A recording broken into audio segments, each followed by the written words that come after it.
Hi there, Martin Salvo from Salvo Migration with a relationship and application timeline. So this is an example of a partner visa case that we handled recently that was approved. And I hope that by walking you through the relationship timeline of this couple and also the application timeline of this application, you get a feel for the types of facts that couples have in place before they apply for partner visas, and then how long a partner visa might take with the government once it's submitted. So this application was a subclass 820, meaning it was an onshore partner visa application that was submitted. The processing time was 6 months and it was approved on the 3rd of January. So quite recently at the time of recording this video. In terms of when the application was submitted, it was submitted on the 29th of June, 2022. A couple of months later, we received what's called an RFI, a request for information, which typically is for things like medicals or maybe a missing police clearance that the client or the couple may not have had at the time. Once those things were provided, really a couple of months later, the partner visa was granted on the 3rd of January. Now, let's look at the relationship timeline. So that was, let's say, the application timeline regarding how long it took once it was submitted for a request for information and then an approval. With regards to the actual relationship, this couple met online in May 2019. So keep in mind, this application was submitted in June 2022. Okay, so the couple met online 3 years prior to a partner visa being submitted. So application submitted, couple met online on the 30th of May, 2019, then met in person, okay, a couple of weeks later, a few weeks later on the 17th of June, 2019. So very common, very normal way for couples to start relationships these days, very modern way regarding meeting online and then meeting in person later. They went on their first date exclusively on the 17th. So that was, they consider that to be their first date, the day that they met. They introduced themselves to the sponsor's family a month later. So pretty soon after meeting in person, they were introduced to the sponsor's family. Then about 6 months later in January 2020, they were introduced to the applicant's family. Now, typically, because this was an onshore partner visa application, what that normally looks like is that the Australian sponsor's family meets the applicant first because they're here with the applicant, with the sponsor. They're typically the Australian family. And then they may meet the applicant's family, likely online, some type of video call or a Zoom call. Sometimes applicants travel overseas with their partners to meet the applicant's family. Doesn't seem to be the case with this, but I'm just giving you some examples of how people tend to meet each other's families. Other couples tend to meet each other's families.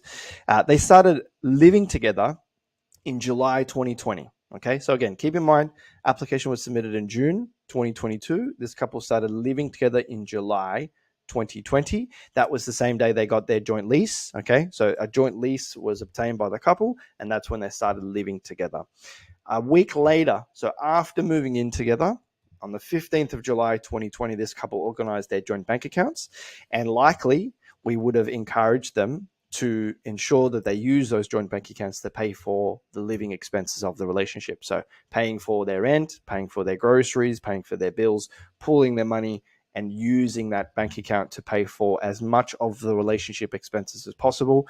If you are watching this video and you are considering applying for a partner visa in future, the earlier and the sooner you can do that, the stronger your application is going to be when the time comes to apply. On the 1st of March 2022, so the couple had been living together for a little while, let's say 18 months.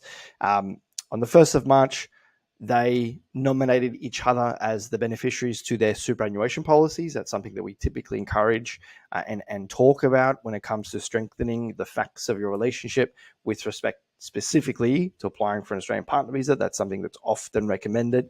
They engaged our services not long after, on the 9th of March 2022. The couple were then engaged 3 days later. Not that we told them to get engaged, it just seems to be that's how naturally things progressed.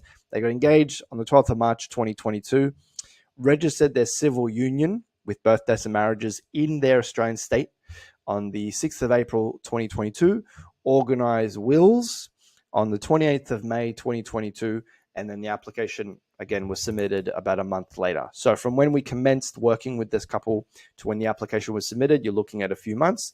That's a general ballpark time frame to work with couples to strengthen their case, to collect everything that's required, and ultimately prepare the best possible partner visa. That will always vary depending on the case. If there's a visa deadline, if couples work quickly to get what's required, those are typically the factors that will determine how quickly, let's say, we can get applications ready. But generally, we'll work with any deadline that might be in place. So when the application was submitted, another important fact is that the couple fell pregnant, a couple of months later, on the 29th of or the 20th of September 2022, and then the partner visa granted a few months later. So that's the summary of this application, this relationship, in terms of their relationship milestones, and then how long the application took once submitted.